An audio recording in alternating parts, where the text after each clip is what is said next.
بہتر کام نہ کرتے اور ان کی کارکردگی مناسب نہ ہوتی، المہدی انہیں بدل دیتا۔ ہوا کیا کہ ابو عبداللہ ہی نے یعقوب کو المہدی تک پہنچنے کا راستہ دیا اور یعقوب نے اسی کی کار شروع کر دی۔ ابو عبداللہ اگر واقعی لائق ہوتا تو اسے اپنے منصب سے کون ہٹاتا؟ ابو عبداللہ عہد حکومت المنصور میں المہدی سے ملا تھا۔ المہدی نے اس کی بے حد عزت کی تھی اور اسے اپنے ساتھ ہراسان لے گیا تھا، کیونکہ ابو عبداللہ کے کاموں پر المہدی کو پورا اعتماد ہو گیا تھا۔ اس لیے لوگوں نے اس کی چغلی شروع کر دی۔ المنصور کے آزاد کردہ غلام ربی کا ذکر میری داستان میں پہلے بھی آ چکا ہے، سو وہ اپنے آقا المنصور کی حکومت کو پھولتے پھلتے دیکھنے کا خواہش مند تھا۔ اسے چغل خوری پسند نہ تھی، مگر چغل خور کب کسی کی پسند ناپسند دیکھتے ہیں۔ اس فضا کو بدلنے اور ابو عبداللہ کا دفاع کرنے میں ربی مستعد رہتا۔ ربی گویا ابو عبداللہ کی ڈھال بن گیا۔ اسی وجہ سے المنصور نے اپنے بیٹے المہدی کے نام اس وقت ایک پیغام بھیجا جو وہ ہراساں تھا۔ پیغام کے الفاظ یہ تھے: ابو عبداللہ کے متعلق کسی کے کہنے سننے کا کچھ خیال نہ کرنا۔ اپنے باپ کی یہ تاکید المہدی کو یاد تھی۔ ابو عبداللہ ابن آدم زادوں میں سے تھا جو زمین پر اکڑ کر چلتے ہیں۔ اسے وزیر ہونے کا غرور تھا، اسی سبب اس نے ربی کو فوراً حاضری کی اجازت نہ دی۔ وہ مغرب کے وقت سے ابو عبداللہ کی ڈیوی پر ٹھہرا رہا۔ جب نماز عشاء پڑھ لی گئی تو حاضری کی اجازت ملی۔ ہونا یہ چاہیے تھا کہ ابو عبداللہ ربی کا پرجوش استقبال کرتا، مگر وہ مستن بچھائے تکیہ لگائے بیٹھا رہا، اٹھ کر بھی نہیں بیٹھا۔ ربی نے مکے میں سابق خلیفہ المنصور کی تدفین کا تفصیل سے ذکر کیا۔ اسے مکے سے آئے زیادہ دن نہیں ہوئے تھے، درمیان ہی میں ابو عبداللہ بول اٹھا: ہاں، ہمیں تمہاری کارگزاریوں کے بارے میں معلوم ہوا ہے۔ یہ کہہ کر ابو عبداللہ نے خاموشی اختیار کر لی۔ اس طرح بات کانٹا ربی کو کھل گیا۔ وہ کوئی کم رتبہ شخص نہ تھا۔ کچھ دیر وہ چپ بیٹھا رہا کہ وزیر ابو عبداللہ کچھ کہے، مگر ایسا نہ ہوا۔ مجبوراً ربی وہاں سے اٹھ کر چلا آیا۔ فضل نے پھر اپنے باپ ربی سے کہا: آپ نے یہ کام غیر مناسب کیا۔ ربی نے جواب دیا: نہیں، جو میں نے کیا وہی مناسب تھا، مگر اب میں اپنی عزت کا بدلہ ضرور لوں گا۔ ربی جذباتی ہو کر مزید کہنے لگا: یاد رکھنا تم فضل کہ میں اپنی عزت، آبرو اور مال اس کی تذلیل میں مٹا دوں گا۔ اب اس سے کیا حاصل؟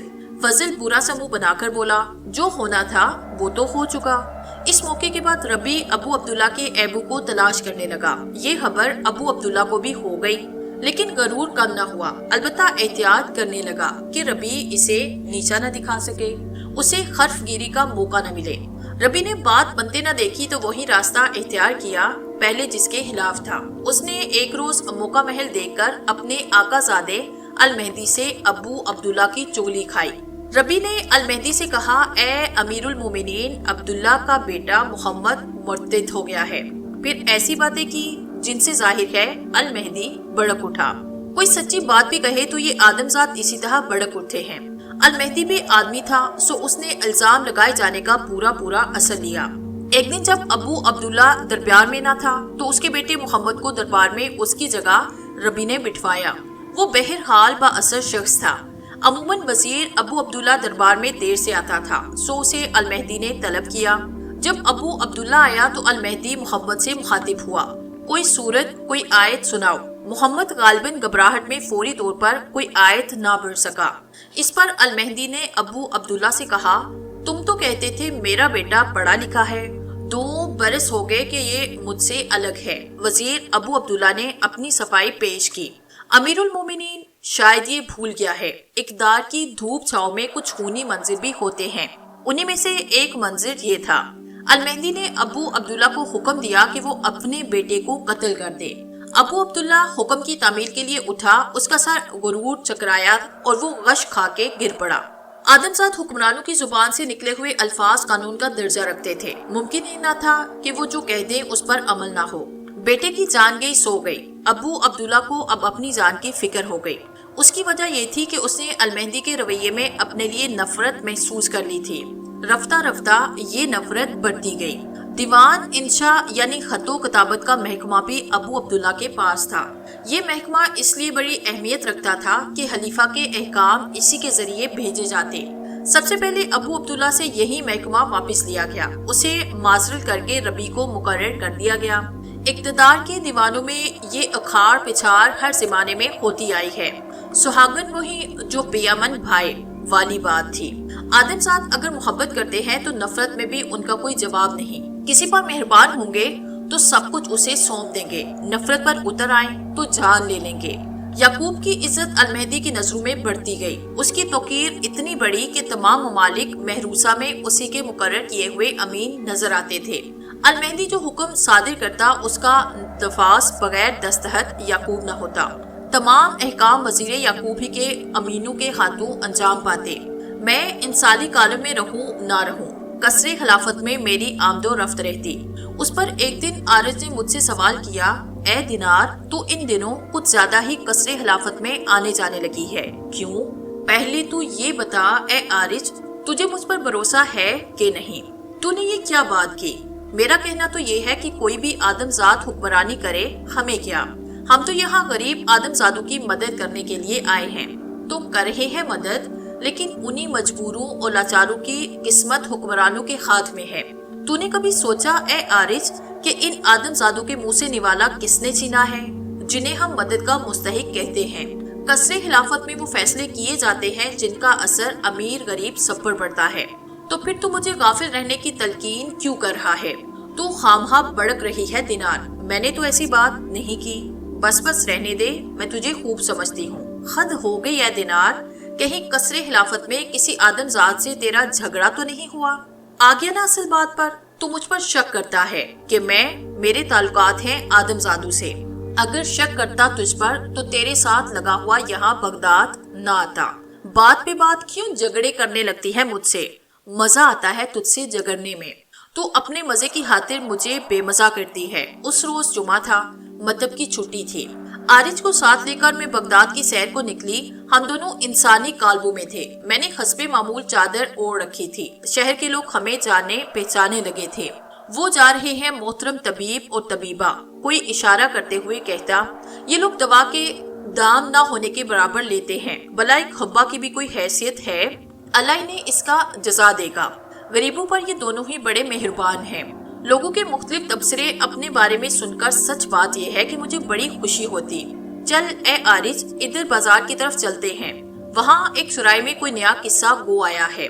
تجھے کیا معلوم اے دینار؟ عارض نے پوچھا۔ میں نے چڑھ کر کہا، خود قصہ گو نے مجھے آ کر بتایا تھا کہ میں آ گیا ہوں بغداد، اب تم بھی چلی آؤ۔ لا حول ولا قوت۔ پھر مجھ سے جھگڑنے لگی۔ یہ تو خیال کر کہ ہم انسانی کالب میں ہیں، عارض کہنے لگا، اور یہ شہر ہے، ہمارے قریب قریب سے آدمزاد گزر رہے ہیں، کیا سوچیں گے یہ؟ اس کی آواز بڑی دھیمی تھی۔ سب کچھ میں ہی خیال کیے جاؤں، میں منہ بنا کر بولی۔ تو کچھ نہ سمجھ، مجھ سے کیا چاہتی ہے؟ بول تو صحیح کبھی اے دینار۔ کچھ نہیں، میں نے عارض سے بحث نہ کی۔ وہ ٹھیک کہہ رہا تھا، آدمزاد ہماری طرف متوجہ ہونے لگے تھے۔ شام کے وقت بغداد کے اس مرکزی بازار میں یوں بھی بڑی بھیڑ رہتی تھی۔ میں اس بھیڑ سے بچتی بجاتی بازار کے مطلوبہ سرائے میں پہنچ گئی۔ بغداد والوں کو قصے سنانے اور سنانے کا بڑا شوق تھا۔ سرائے والے گروہ سے دام خرچ کر کے اچھے سے اچھے قصے گو کو بلاتے کہ مسافر انہی کی سرائے میں آئیں۔ خود قصہ کہنے والے بھی بغداد ہی کا رخ کرتے۔ عارض کو ساتھ لے کر میں جب اس سرائے میں داخل ہوئی تو ہمیں سرائے کا مالک کشا اپنے دلان میں لے آیا۔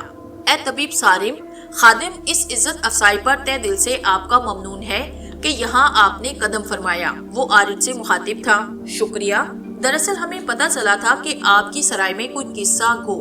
جی ہاں قطع تلافی کی معافی چاہتا ہوں، سرائے کا مالک بول اٹھا۔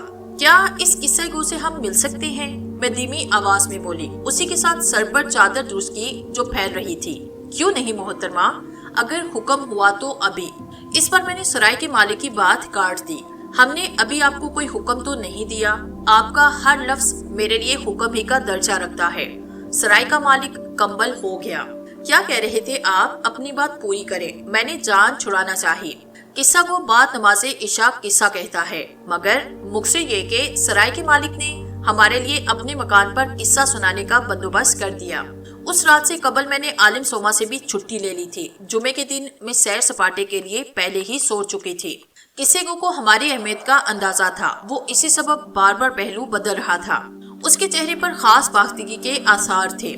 اے قصہ گو، تو اسی طرح گھبرایا رہا تو قصہ نہ کہہ سکے گا۔ میں نے اسے مخاطب کیا، یہ میرا محسوس لہجہ تھا، مقصد یہ تھا کہ وہ جھجکے نہ۔ عارض نے بھی شمع دلان قصہ کو کے سامنے رکھتے ہوئے کہا، اب دیر نہ کر، ہمیں جانا بھی ہے۔ اگر حضور کو جانا ہی تھا تو آنا نہ تھا۔ قصہ کو ادب سے بولا، قصہ کہنا ہی میرا فن ہے، تنہائی ہو کہ تنہائی، معلوم ہے تو آگے کہہ، رات بھر بھی گزر سکتی ہے۔ اس نے دیگر قصہ کو ایسے نہرا کیا، تمہید نہ باندھ، قصہ سنا۔ میں بولی، تیرا قصہ دلچسپ ہوا تو ہم خود ہی نہ اٹھ سکیں گے۔ قصہ کو کے لیے یہ گویا ایک اچھا سا انتقام تھا۔ وہ کہنے لگا، کہاں کا قصہ بیان کروں؟ اسی سرزمین عرب کا کوئی قصہ سنا۔ میں نے فرمائش کی، اس نے ہنکارا بھرا۔ وہ مزید کچھ کہنے والا تھا کہ میں نے اسے ٹوک دیا، تمہید نہیں، قصہ۔ پھر اس نے وہ سما باندھا کہ میں دنگ رہ گئی۔ یونان سے قصے کا آغاز ہوا، جو کبھی علم و فضل کا مرکز تھا۔ میں غور سے سننے لگی۔ سوداگروں کا ایک قافلہ رومی سلطنت کے مشرقی علاقے سے ایتھنز پہنچا۔ ہر سوداگر مال تجارت کے انبار اپنے ساتھ لایا تھا۔ وہاں پہنچتے ہی بیشتر تاجروں نے شہر کے مرکزی بازار کا رخ کیا، مگر بعض کمزور اور بوڑھے لوگ تھکن سے چور تھے۔ وہ تازہ دم ہونے کے لیے قریبی سرائے میں جا ٹھہرے۔ صرف ایک مسافر ایسا تھا جو نہ بازار گیا اور نہ سرائے۔ اس کے پاس سامان بھی برائے نام تھا، بس ضرورت کے مطابق۔ اس کی عمر ابھی جوانی کی سرحدوں میں تھی۔ وہ لمبے قد والا خوب رونو جوان تھا۔ اس کے چہرے کا رنگ اڑا ہوا تھا اور آنکھیں ویران تھی۔ لباس قیمتی ہونے کے باوجود شکن زدہ تھا اور سر کے بال بکھرے ہوئے تھے۔ اسے اپنی کچھ خبر نہ تھی۔ اس کی حالت کسی ایسے مسافر جیسی تھی جسے کسی ویرانے میں لوٹ لیا گیا ہو۔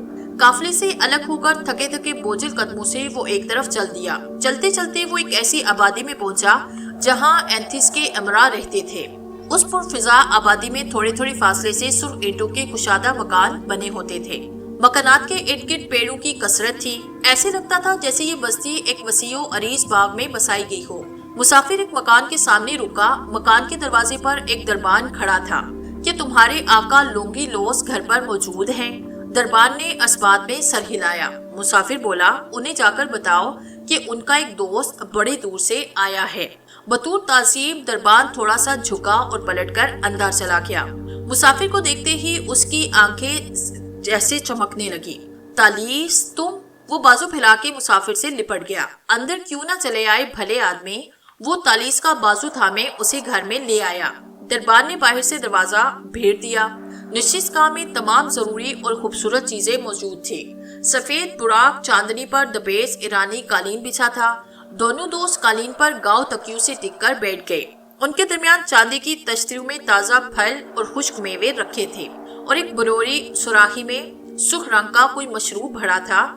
اس مشروب سے بڑی ہی مزے کی خوشبو اٹھ رہی تھی۔ لونگی نوس نے ایک جام میں مشروب اڈیل کا تالیس کی طرف بڑھایا۔ تالیس نے گردن ہلا کر انکار کیا۔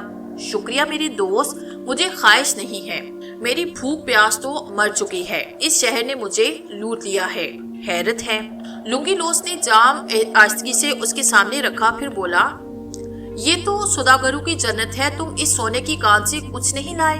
تالیس نے ڈولتی ہوئی آواز میں کہا، لایا ہوں، بہت نادر شے لایا ہوں، مگر اس کے بدلے میں خود کو وہیں چھوڑ آیا ہوں۔ جو تالیس اس وقت تمہارے سامنے ہے، یہ تالیس نہیں، اس کا سایہ ہے، ایک بے روح پتلا، ایک خالی خالی سینہ۔ لونگی لوس کچھ دیر ٹکٹکی باندھے اسے دیکھتا رہا، پھر کہا، تو یہ بات ہے؟ وہ پرخیال انداز میں مسکرایا، مگر یہ سب کچھ کیسے ہوا؟ کہاں تم اور کہاں یہ ماجرا؟ دل کے معاملے کو تو تم ہمیشہ خرافات کہتے رہے ہو، اب کیا ہو گیا ہے تمہیں؟ کس کی نظر تمہیں کھا گئی؟ تالیس کی پتلیاں ساکت ہوئی، جیسے تصور میں کسی نقطے پر جم گئی ہو۔ کیا بتاؤں، وہ ایک دیوی ہے۔ آخر تالیس کے ہونٹوں کو حرکت ہوئی۔ بتانے والے نے اسے منفرد بنایا۔ وہ کسی مغزی کالجن ہے، کسی شاعر کا شعر ہے۔ تم ایک جہاں دیدہ آدمی ہو میرے دوست۔ مشرق و مغرب کے اسرار تم پر آئینہ ہے۔ تمہارا سینہ علم و فنون کا خزینہ ہے۔ لونگی لوس بولا، میں تمہاری خوش نگاہی کا قائل ہوں۔ مجھے خبر ہے کوئی ایسی وحشی شے تمہارا پتھر نہیں پگھلا سکتی۔ کون ہے وہ؟ میں بھی تو سنوں۔ اس کا نام زنوبیا ہے، ملکہ زنوبیا۔ وہ مرتدد کے حاکم ازینا کی بیوی ہے۔ میں نے اسے دیکھا تو اپنے سفر کا مقصد فراموش کر بیٹھا۔ کسی غیر کو اس نظر سے دیکھنا برا ہے، سو مجھے یہی رنج ہے کہ میں نے کسی اور کی زوجہ کو یوں کیوں دیکھا۔ اس پر میں نے نہ کچھ بیچا نہ خریدا، خالی ہاتھ لوٹا ہوں، پھر بھی بہت بھاری، بہت بوجھل۔ پھر وہ خوابناک سی آواز میں آہستہ آہستہ زنوبیہ کے حسن و جمال کا نقشہ کھینچنے لگا۔ لونگینوس ملکہ زنوبیہ کی دل فریبی کے قصے سن چکا تھا اور اسے دیکھنے کی آرزو رکھتا تھا۔ تالیس کی والہانہ باتوں نے اسے اور بے چین کیا۔ اس کا رنگ بدلنے لگا۔ اسے ایسے محسوس ہوا جیسے اس کے خوابوں نے رنگوں اور روشنیوں کے جس پیکر کی برسوں آبیاری کی تھی وہ تالیس کے ہونٹوں پر ایک گلاب کی طرح کھل اٹھا ہے۔ لونگینوس کو اپنا سینہ تھامنا پڑا۔ ایک عرصے تک لونگینوس کوشش کرتا رہا کہ زنوبیہ کا خیال اپنے دل سے نکال دے۔ وہ اپنے دوست تالیس کی اس بات سے متفق تھا کہ پرائی عورت پر نظر نہیں ڈالنی چاہیے۔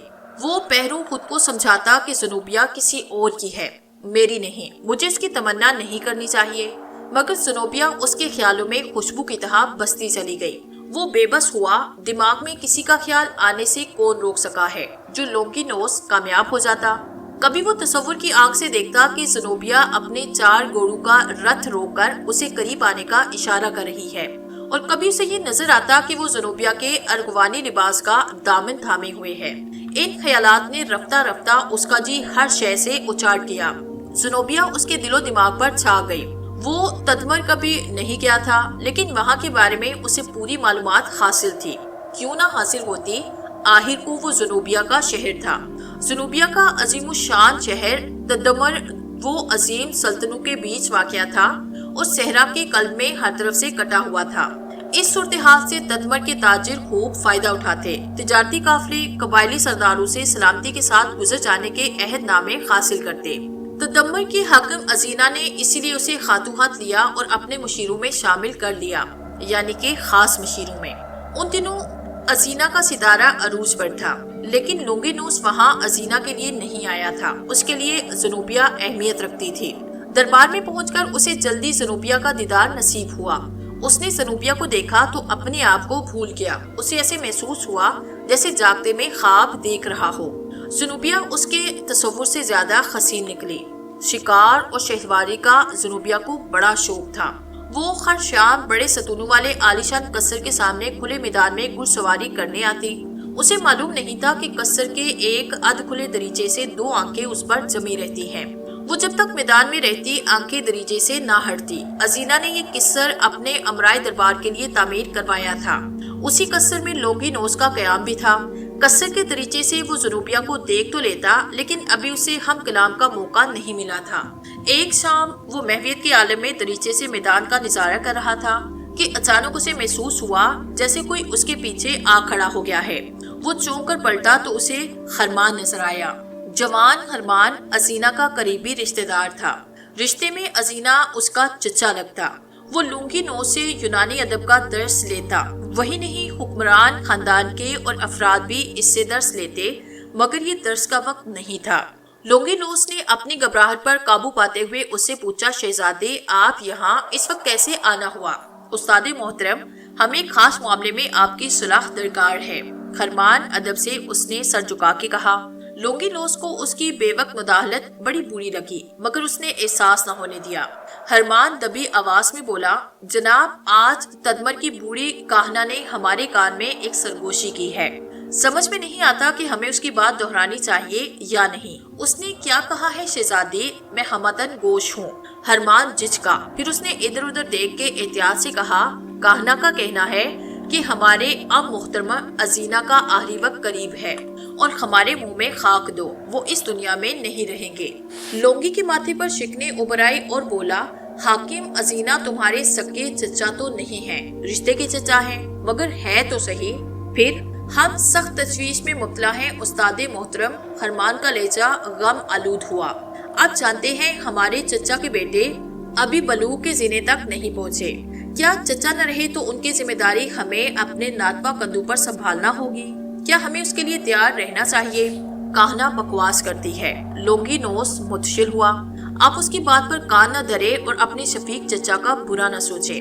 یہ بات بالکل بھلا دے، میں بھی دربار اسے یاد نہیں کروں گا۔ لیکن وہ کچھ کہتے کہتے رکا۔ کہیے شہزادے، آپ کچھ کہنا چاہتے ہیں؟ کھل کر کہیے، آپ کو ہم پر اعتماد ہونا چاہیے۔ اعتماد ہی تو اس گفتگو کا محرب ہے استاد محترم۔ خرمان کی آنکھیں جلنے بجھنے لگی۔ ہم یہ سوچ رہے ہیں کہ نصیب دشمنا اگر کاہنہ کی بات سچ ثابت ہوئی تو ہماری رشتے کی ہی صحیح چچی زنوبیہ کا کیا ہوگا؟ وہ خود کلامی میں بڑبڑا رہا تھا۔ کیا زنوبیہ کا پھول سا بوجھ بھی ہمیں اٹھانا ہوگا؟ لونگینوس حیران رہ گیا کہ گویا خرمان بھی اس کا رقیب ہے۔ اس نے اپنا اضطراب چھپاتے ہوئے خرمان کو سمجھایا، وہ آپ سے عمر میں بہت بڑی ہے خرمان، اور کوئی دوشیزہ بھی نہیں، بلکہ دور کے رشتے سے وہ آپ کی چچی ہیں۔ آپ کو ان کے بارے میں ایسا نہیں سوچنا چاہیے۔ خرمان نے سرد آہ بھری اور بولا، استاد آپ نے زنوبیہ کو کبھی نظر بڑھ کے دیکھا نہیں، ان پر ہزاروں دوشیزائیں قربان کی جا سکتی ہیں۔ لونگینوس نے کہا، میں آپ کو اس برے خیال سے باز رہنے کا مشورہ دوں گا، کسی کو خبر ہو گئی تو آپ کے حق میں اچھا نہ ہوگا۔ خرمان کا چہرہ اتر گیا، وہ اداس لہجے میں بولا، ہم تو تدمر کے سپہ سالار زبدہ کو بات چیت کی دعوت بھی دے چکے ہیں، تاکہ اگر واقعی کوئی ناخوشگوار صورتحال پیش آ جائے تو اس سے نمٹنے کے لیے ہمارے پاس کوئی طریقہ کار موجود ہو۔ شہزادے، یہ آپ نے کیا کیا؟ کیا آپ کو معلوم نہیں کہ زبدہ حاکم وقت ازینہ کا وفادار ہے؟ خرمان نے کوئی جواب نہ دیا، تاہم لونگینوس کو توقع تھی کہ وہ عاقبت نا اندیشی کا ثبوت نہیں دے گا اور ازینہ کے خلاف کسی سازش سے گریز کرے گا۔ دوسرے دن اچانک زنوبیہ کی ایک کنیز نے زنگی نوس کی اطلاع دی، ملکہ زنوبیہ نے آپ کو یاد فرمایا ہے۔ لونگینوس کا دل تیزی سے دھڑکنے لگا۔ وہ جب اجلت اپنے قصر سے نکل کر شاہی محل کی طرف چلا تو اس پر نشہ سا طاری تھا، قدم لڑکھڑا رہے تھے۔ وہ اپنے خیالوں میں کھویا، ملکہ کے حضور میں پہنچا تو تعظیماً اس کے سامنے اتنا جھکا کہ گر گیا۔ اتنا احترام صرف تدمر کے حاکم ازینہ کے لیے محسوس تھا۔ تدمر کے باشندے ازینہ کو اسی طرح سجدہ کرتے جیسے ایرانی بادشاہوں کو سجدہ کیا جاتا۔ اسے سجدہ تعظیمی کہا جاتا تھا، مگر یہ کھلا کفر تھا۔ اس پر زنوبیہ کو سخت حیرت ہوئی۔ لونگینوس پہلا شخص تھا جس نے کافر ہونے کو اعزاز جانا۔ اسے کیا خبر تھی کہ لونگینوس نے اس کے اقتدار کو نہیں، اس کے حسن کو تعظیم دی تھی۔ زنوبیہ نے باوقار لہجے میں اسے مخاطب کیا، اے ایتھینز کے دانا، تم خود تعظیم کے لائق ہو۔ علم سے بڑی بادشاہت اور کیا ہو سکتی ہے؟ ہمارے سامنے تو ہمیں سر جھکانا چاہیے۔ زنوبیہ کی آواز نے فضا میں جلترنگ بجھا دیے۔ لونگینوس نے اسے سر اٹھا کر دیکھا اور دیکھتا رہ گیا۔ راستے میں وہ بہت کچھ سوچتا ہوا آیا تھا کہ ملکہ سے یہ کہنا وہ کہنا، مگر اب ساری باتیں ذہن سے نکل چکی تھی۔ زنوبیہ کو اتنی قریب سے اس نے پہلی بار دیکھا تھا۔ اس کی سمجھ میں نہ آیا کہ وہ اس زمین کی کوئی عورت ہے یا حسن کی دیوی انسانی پیکر میں آسمان سے اتری ہے۔ زنوبیہ کی تعریف میں اس نے جو کچھ سنا تھا وہ بہت کم تھا۔ اسے زنوبیہ سے پوچھنا چاہیے تھا کہ مجھے کیوں طلب کیا، لیکن اس کی زبان بند رہی۔ آخر زنوبیہ نے خاموشی توڑی، لونگینوس۔ اس کی آواز لونگینوس کو بہت سی دور سے آتی محسوس ہوئی۔ تم ایک دانش مند انسان ہو، تمہارے بارے میں ہمیں بہت کچھ بتایا گیا ہے اور ہم بہت مسرور ہیں کہ تم نے تدمر کی سرزمین کو میزبانی کا شرف بخشا۔ ہم تم سے یونانی زبان اور ادب کی تحصیل کا ارادہ رکھتے ہیں، اس لیے ہم نے تمہیں یہاں زحمت دی۔ غلام اس بندہ پروری اور عزت افزائی پر ملکہ عالیہ کا ممنون ہے۔ لونگینوس اس سے زیادہ کچھ نہ کہہ سکا۔ ہم بھی تمہارے انتہائی ممنون ہوں گے۔ پھر زنوبیہ نے درس کے اوقات کا تعین کیا اور ملاقات ختم ہو گئی۔ لونگینوس روزانہ زنوبیہ کو پڑھانے جانے لگا۔ زنوبیہ اس کی بہترین متعلم ثابت ہوئی۔ فطرت نے اسے حسن اور دلکشی کے علاوہ غیر معمولی ذہنی صلاحیتوں سے بھی نوازا تھا۔ جتنی اچھی اس کی صورت تھی اتنا ہی اچھا اس کا دماغ تھا۔ سب سے بڑی بات یہ تھی کہ صورت اور دماغ دونوں سے زیادہ اس کا دل اچھا تھا۔ وہ لونگینوس کو بہت عزت دیتی اور اس کے سکھائے ہوئے نکات بڑی خوبی سے ذہن نشین کرتی تھی۔ تدمر کے باشندے نسلاً عرب تھے۔ گفتگو اور تہذیب میں وہ آرامی زبان کا استعمال کرتے، لیکن انہیں یونانی زبان سیکھنے کا بہت شوق تھا۔ خاص طور پر حکمران طبقے میں یونانی زبان بے حد مقبول تھی۔ قوانین یونانی اور آرامی دونوں زبانوں میں لکھے جاتے۔ زنوبیہ عرب تھی اور آرامی زبان بولتی تھی۔ لونگینوس نے جلد ہی اسے یونانی زبان میں بھی طا کر دیا۔ ازینہ کے ناخلف بھتیجے خرمان کو زنوبیہ اور لونگینوس کی قربت ایک آنکھ نہ پاتی۔ اگرچہ لونگینوس نے اپنے سینے کا راز سینے میں دبائی رکھا، لیکن خرمان کو اس پہ شک ہو گیا۔ زنوبیہ نے خصوصی التفات نے اس کے شک کو ہوا دی۔ یہ التفات لونگینوس کے لیے تھا۔ اسے یہ معاملہ محض درس و تدریس تک محدود نہ لگا۔ ایک دن خرمان نے اپنا شبہ زنوبیہ کے شوہر ازینہ کے کانوں میں منتقل کیا۔